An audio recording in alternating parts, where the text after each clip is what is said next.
ओम शांति। आज है 3 अप्रैल 2025, सतगुरुवार वरदानी दिवस की बहुत बहुत हार्दिक शुभकामनाएं। वरदानी दिवस पर वरदाता अपनी वरदानी दृष्टि देते हुए मीठे वरदान से हम आत्माओं को शक्तिशाली बनाते हैं। आज भी बहुत ही सुंदर सुखद वरदान दिया है। हर आत्मा के अंदर हिम्मत, उमंग, उत्साह बढ़ाने वाले रहम दिल, विश्व कल्याणकारी भव। बाबा विश्व कल्याणकारी है, रहम दिल है। रहम दिल बाप के बच्चे, आप भी मास्टर रहम दिल हो, विश्व कल्याणकारी हो। कोई भी आत्मा कैसी भी है, भले कमज़ोर क्यों ना हो, उसे कमज़ोर कहकर कमज़ोर नहीं करना, उसको हिम्मत, उमंग, उत्साह दिलाना है। अगर कोई बात कहनी भी है तो पहले उन्हें समर्थी दिलाकर समर्थ बनाओ, फिर उन्हें शिक्षा दो। हिम्मत और उमंग, उत्साह दिलाकर जब आप किसी आत्मा को कोई बात कहते हैं तो वह आत्मा उड़ती कला का अनुभव करती है। ऐसी आत्माएं विश्व कल्याण के निमित्त बनती हैं। बहुत सुंदर बात आज बाबा ने समझाई। ये आपका नया झाड़ है। जब आप शिव बाबा के बच्चे बनते हैं, ब्राह्मण बनते हैं, तो इस नए झाड़ को बहुत जल्दी कीड़े लगते हैं और उसकी दवाई है मन मना भव। एक ब्राह्मण बनने में कितनी मेहनत लगती है। पहले उसे कोर्स कराया जाता है, फिर मुरली सुनाई जाती है, नियम धारणाओं पर चलकर बाबा मिलन की तैयारी की जाती है। चलते चलते कोई एक आत्मा भी उल्टा सुल्टा सुना देती है तो उस संग दोष में आ जाते हैं। इसी को कहते हैं कीड़ा लग जाना। कमज़ोर करने वाली आत्माओं का संग नहीं करना है। पास विद ऑनर बनना है तो चारों ही सब्जेक्ट पर ध्यान देना है। 4 सब्जेक्ट हैं, ज्ञान, योग, धारणा, सेवा।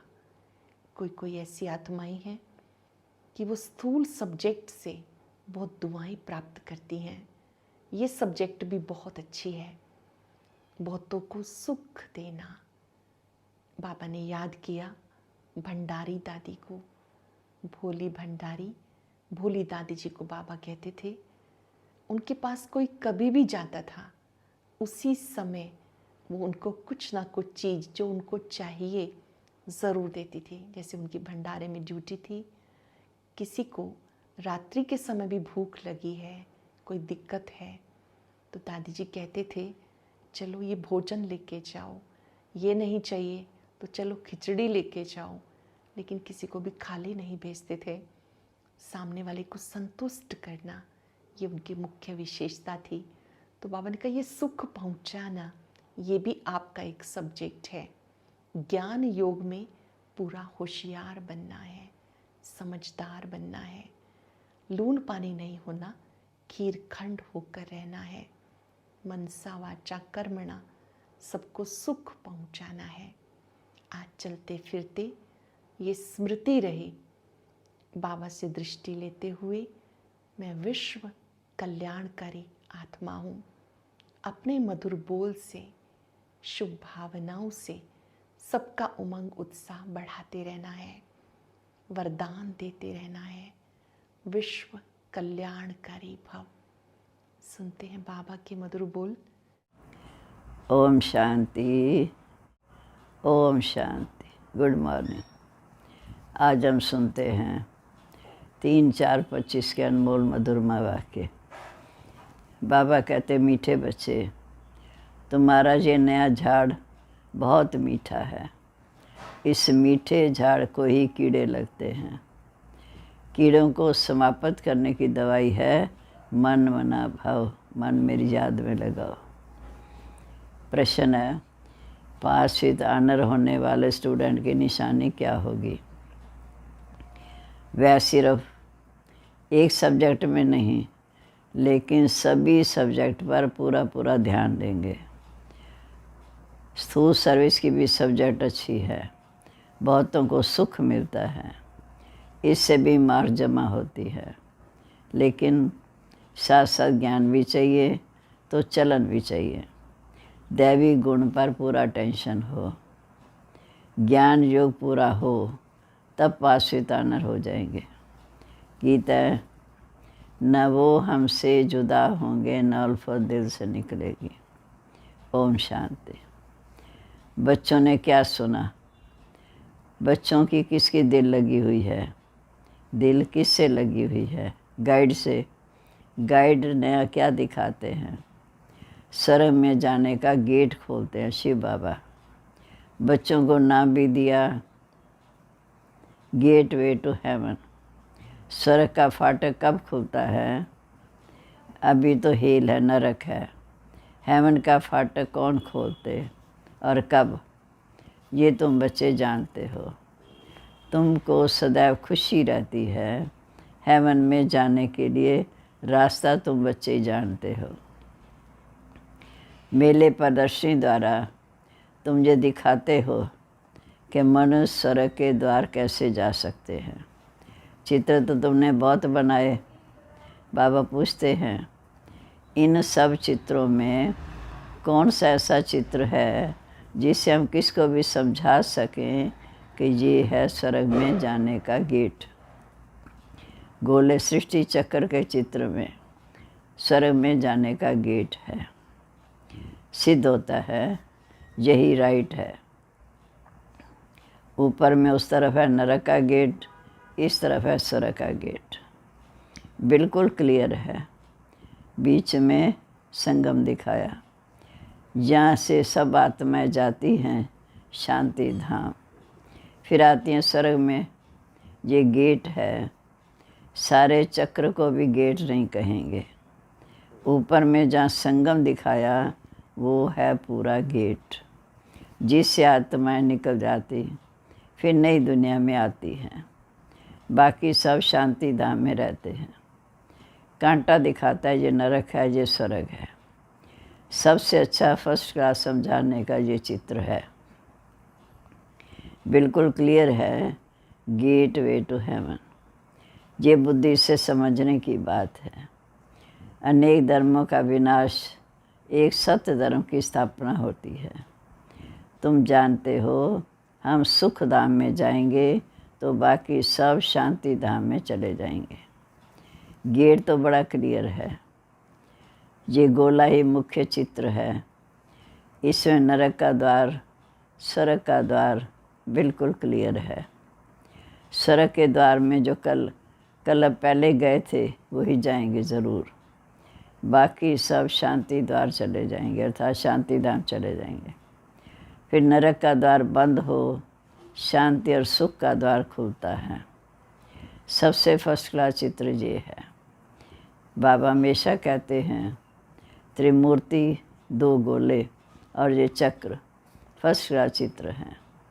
जो भी कोई आए उनको पहले इस चित्र पर दिखाओ कि स्वर्ग में जाने का ये गेट है, ये नरक का, ये स्वर्ग है।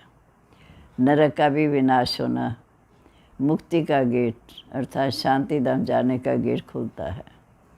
इस समय हम स्वर्ग में जाएंगे, बाकी सब शांति धाम में जाएंगे। कितना सहज है। स्वर्ग के द्वार सभी तो नहीं जाएंगे, वहाँ तो इन देवी देवताओं का ही राज्य था। तुम्हारी बुद्धि में है स्वर्ग के द्वार चलने के लिए अभी हम लायक बन रहे हैं। जितना लिखेंगे पढ़ेंगे बनेंगे नवाब, लेंगे पिलेंगे होंगे खराब। सबसे अच्छा चित्र ये गोले का है। बुद्धि से समझ सकते हैं। एक बार चित्र देखा फिर बुद्धि से काम लिया जाता है। तुम बच्चों को सारा दिन ये ख्यालात चलने चाहिए कि कौन सा चित्र मुख्य हो जिस पर हम अच्छी रीति समझा सकते हैं। गेट वे टू हेवन, ये अंग्रेज़ी भाषा में है।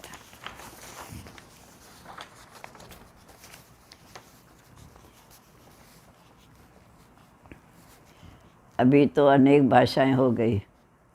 हिंदी अक्षर हिंदुस्तान से निकला। हिंदुस्तान अक्षर कोई राइट नहीं है। इसका असल नाम तो भारत ही है। भारत खंड कहते हैं। ये तो गलियों आदि के नाम बदले जाते, खंड का नाम थोड़ी बदलता है। माँ भारत अक्षर है, इसमें भारत याद आता। गाते हैं भारत हमारा देश है। हिंदू धर्म कहने से भाषा भी हिंदी कर दी। ये है अनराइटियस, गलत। सतयुग में था सच ही सच, सच पहनना, सच खाना, सच बोलना। जहाँ सब झूठ हो गया तो ये गेट वे टू हेवन अक्षर बहुत अच्छा है। चलो हम आपको स्वर्ग का गेट बताएं। कितनी भाषाएं हो गई। बाप तुम बच्चों को सदगति की श्रेष्ठ मत देते हैं। बाप की मत के लिए गायन है कि उनकी गत मत न्यारी है। तुम बच्चों को कितनी सहज मत देते हैं। भगवान की श्री मत पर ही तुमको चलना है। डॉक्टर की मत पर डॉक्टर बनेंगे, भगवान की मत पर भगवान भगवती अर्थात श्री लक्ष्मी नारायण बनेंगे। है भी भगवानुवाच। इसलिए बाबा ने कहा था पहले तो ये सिद्ध करो भगवान किसको कहा जाता। स्वर्ग के मालिक ज़रूर भगवान भगवती ठहरे, लक्ष्मी नारायण ठहरे। ब्रह्म में तो कुछ है नहीं। स्वर्ग भी जहाँ, नरक भी जहाँ। स्वर्ग नरक दोनों बिल्कुल न्यारे हैं। ब्रह्म में तो कुछ है नहीं। मनुष्यों की बुद्धि बिल्कुल इस समय तमो प्रधान बन गई है। कुछ भी समझते नहीं। सतयुग को लाखों वर्ष दे दिया, कलयुग के लिए कहते हैं अभी 40,000 वर्ष पड़े हैं। बिल्कुल घोर अंधकार में है। अब तुम बच्चे जानते हो बाप हमको स्वर्ग में जाने के लिए ऐसा गुणवान बना रहे हैं। मुख्य फुरना ये रखना है हम सतो प्रधान कैसे बने। बाबा ने बताया माँ में कम याद करो। चलते फिरते काम करते बुद्धि में एक बाप की याद रहे। आशिक माशिक भी कर्म तो करते हैं ना, भक्ति में भी कर्म तो करते हैं, बुद्धि में उनकी याद रहती है। सर्वव्यापी कह देते तो फिर याद किसको करेंगे। बाप समझाते बच्चे तुम कितना नास्तिक बन गए हो। बाप को ही नहीं जानते। कहते हो गॉड फादर, परंतु वो है कौन ये मालूम नहीं। आत्मा कहती ओ गॉड फादर। आत्मा क्या है? आत्मा अलग है, उनको कहते परमात्मा। हम आत्माएं हैं अनेक, परमात्मा एक, अर्थात सुप्रीम ऊंचे से ऊंची सोल परम आत्मा। एक भी मनुष्य नहीं जिसको अपनी आत्मा का ज्ञान हो। मैं आत्मा हूँ, ये शरीर है। दो चीज़ हुई ना। ये शरीर 5 तत्वों का बना हुआ है। आत्मा तो अविनाशी एक बिंदी है। इतनी छोटी बिंदी साधु संत आदि भी नहीं जानते। इसने भी बहुत गुरु किए, ब्रह्मा बाबा ने भी बहुत गुरु किए, परंतु कोई ने ये नहीं सुनाया कि आत्मा क्या है, परम पिता परमात्मा क्या है। ऐसे नहीं कि सिर्फ परमात्मा को नहीं जानते, आत्मा को भी नहीं जानते। आत्मा को जान जाएं तो परमात्मा को भी झट जान जाए। बच्चे अपने को जाने, बाप को ना जाने तो चल कैसे सकते। तुम तो अभी जानते हो मैं आत्मा हूँ। कहाँ रहते हैं? भ्रिकुटी के मध्य में। डॉक्टर लोग इतना समझते हैं कि वो अति सूक्ष्म है, आत्मा अति सूक्ष्म है, इन आँखों से देखी नहीं जाती। फिर शीशे में बंद करने से देख कैसे सकेंगे। दुनिया में तुम्हारी जैसी नॉलेज कोई को है नहीं। तुम जानते हो आत्मा भी अति सूक्ष्म ज्योति बिंदु है, परमात्मा भी अति सूक्ष्म ज्योति बिंदु है। बाकी हाँ, हम आत्माएं पति से पावन पावन से पति बनती हैं, चक्कर में आती हैं। वहाँ तो पति आत्मा रहती नहीं सतयुग में, वहाँ तो सब पावन आते, फिर आकर 84 जन्मों के चक्कर में आते आते अंत में पति बनते, फिर बाप आकर पावन बनाते हैं। ये बहुत ही सहज से सहज बात है।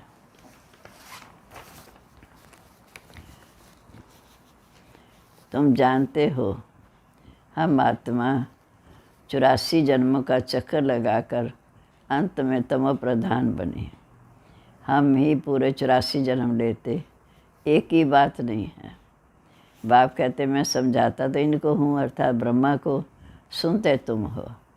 मैंने इनमें प्रवेश किया, इनको सुनाता हूँ तो तुम भी सुन लेते हो। ये है रथ ब्रह्मा बाबा। तो बाबा ने समझाया नाम रखना चाहिए गेट वे टू हेवन, परंतु इसमें भी समझाना पड़े। सतयुग में जो देवी देवता धर्म था वो अब प्राय लोप है, कोई को पता नहीं। क्रिश्चियन भी पहले सतो प्रधान थे, फिर पुनर्जन्म लेते लेते तमो प्रधान बन गए। झाड़ भी पुराना तो ज़रूर होता है, ये वैरायटी धर्मों का झाड़ है। झाड़ के हिसाब से और सब धर्म वाले आते हैं पीछे। ये ड्रामा बना बनाया, ऐसे थोड़ी कोई को टर्न मिल जाएगा सतयुग में आने का। ये तो अनादि खेल बना हुआ है। सतयुग में एक ही आदि सनातन देवी देवता धर्म था। अब तुम बच्चों की बुद्धि में है हम स्वर्ग में जा रहे हैं, उसके लिए सतो प्रधान बनने की युक्ति बाप ने बताई है, क्योंकि तमो प्रधान आत्मा जा नहीं सकती। सतो प्रधान बनेंगे तो रास्ता मिलेगा। बाप कहते मुझे ही पति पावन कहते हैं, अपने को आत्मा समझ मुझ बाप को याद करो। भगवानुवाच लिखा हुआ है। ये भी सब कहते रहते हैं कि क्राइस्ट से इतने वर्ष पहले यही भारत स्वर्ग था, परंतु कैसे बना फिर कहाँ गया ये नहीं जानते। तुम तो हर बात अच्छी रीति जान गए हो, आगे ये सब बातें थोड़ी जानते थे। दुनिया में ये भी किसी को पता नहीं कि आत्मा ही कर्म अनुसार अच्छी या बुरी बनती है। सभी आत्माएं बच्चे हैं, बाप को याद करते हैं। बाप सभी का माशूक है, हम सब आत्माएं आशिक हैं। अब तुम बच्चे जानते हो वो माशूक इस समय धरती पर आया हुआ है, बहुत मीठा माशूक है। नहीं तो सब उनको याद क्यों करते। कोई भी ऐसा मनुष्य नहीं होगा जिसके मुख से परमात्मा का नाम ना निकलता हो। सिर्फ जानते नहीं हैं, तुम जानते हो। दुनिया वाले जानते नहीं हैं, तुम जानते हो कि आत्मा अशरीरी है। फिर आत्माओं की पूजा होती है। हम जो पूज्य थे सतयुग त्रेता में, वही फिर अपनी आत्मा को पूजने लगे, अर्थात द्वापर में स्वयं को भूल गए, जड़ चित्रों की पूजा होने लगी। हो सकता है आगे जन्म में ब्राह्मण कुल में जन्म लिया हो, श्रीनाथ द्वारे भोग लगता है, खाते तो पुजारी लोग हैं। ये सब भक्ति मार्ग है। तुम बच्चों को समझाना है सड़क का फाटक खोलने वाला स्वयं बाप है, परंतु खोले कैसे, समझाए कैसे। भगवानुवाच है तो ज़रूर शरीर द्वारा वाच करेंगे ना। आत्मा शरीर द्वारा बोलती है, सुनती है। ये बाबा रेजगारी बताते हैं। बीज और झाड़ तुम बच्चे जानते हो, ये नया झाड़ है, आहिस्ते आहिस्ते वृद्धि को पाएगा, क्योंकि सतयुग में आयु बहुत कम है, धीरे धीरे बढ़ते बढ़ते अंत में बहुत ज़्यादा। तुम्हारे इस नए झाड़ को कीड़े भी बहुत लगते हैं, अर्थात माया भी बहुत आती है, क्योंकि नया झाड़ बहुत मीठा है। मीठे झाड़ को ही कीड़े आदि कुछ ना कोई लगते हैं। फिर उसकी दवाई देते हैं। बाप ने भी मन मना भाव की दवाई बहुत अच्छी दी कि अपने को आत्मा समझ, मुझे याद करो, विकर्म विनाश होंगे, आत्मा सतो प्रधान बन जाएगी। मन मना भाव ना होने से कीड़े खा जाते हैं। कीड़े वाली चीज़ क्या काम आएगी? वह तो फेंकी जाती। कहाँ इतना ऊंच पद, कहाँ नीच पद, फर्क तो है ना। मीठे बच्चों को समझाते रहते, बच्चे बहुत बहुत मीठे बनो, कोई से भी लून पानी ना हो, खीर खंड बनो। सतयुग में शेर बकरी इकट्ठे जल पीते हैं, खीर खंड रहते हैं। तो बच्चों को भी खीर खंड बनना चाहिए, परंतु कोई की तकदीर में नहीं है तो तदबीर भी क्या करें, फिर पुरुषार्थ भी नहीं करते, फिर ना पास हो जाते। टीचर तो पढ़ाते हैं तकदीर ऊंची बनाने के लिए, टीचर पढ़ाते तो सबको हैं। फ़र्क भी तुम देखते हो, स्टूडेंट क्लास में भी जान सकते हैं कौन किस सब्जेक्ट में होशियार है। फ़र्क भी तुम देखते, जहाँ भी ऐसे है।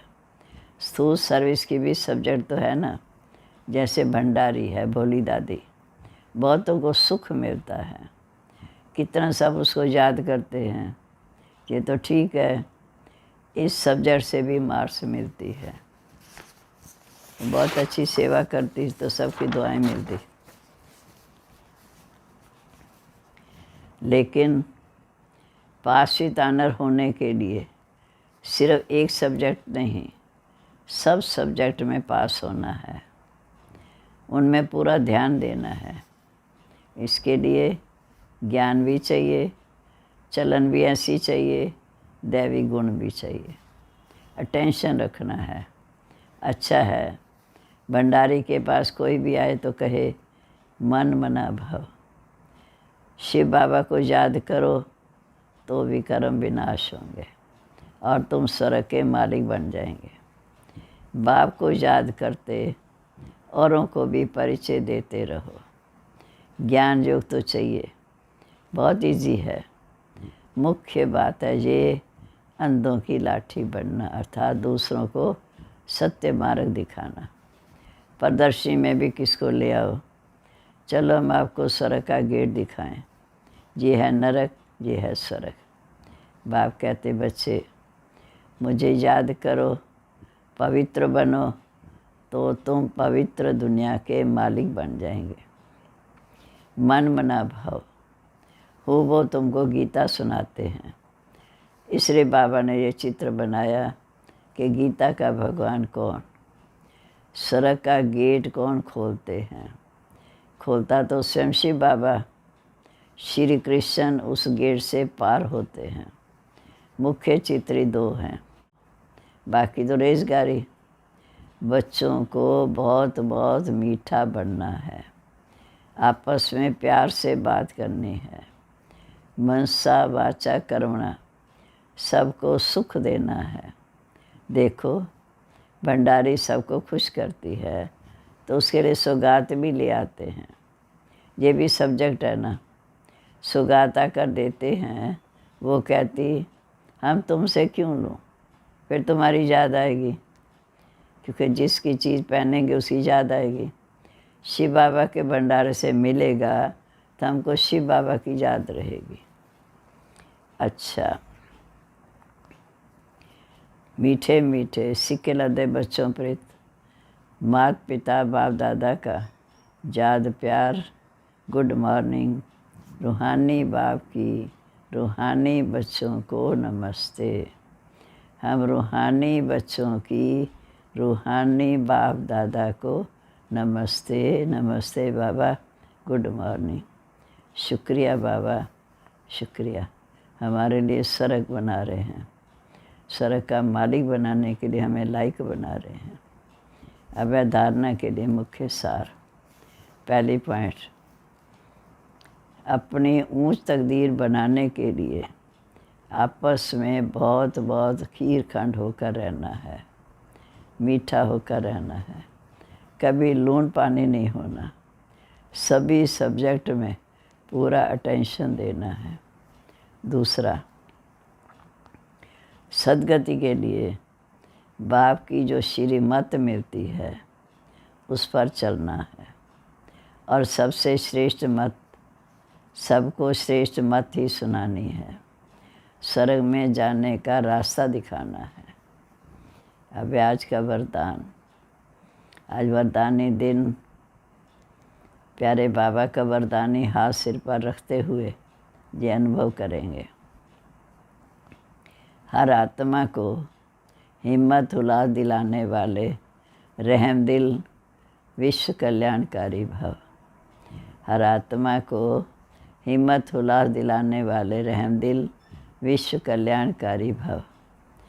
कभी भी ब्राह्मण परिवार में किसी कमज़ोर आत्मा को तुम कमज़ोर हो ऐसा कभी नहीं कहना।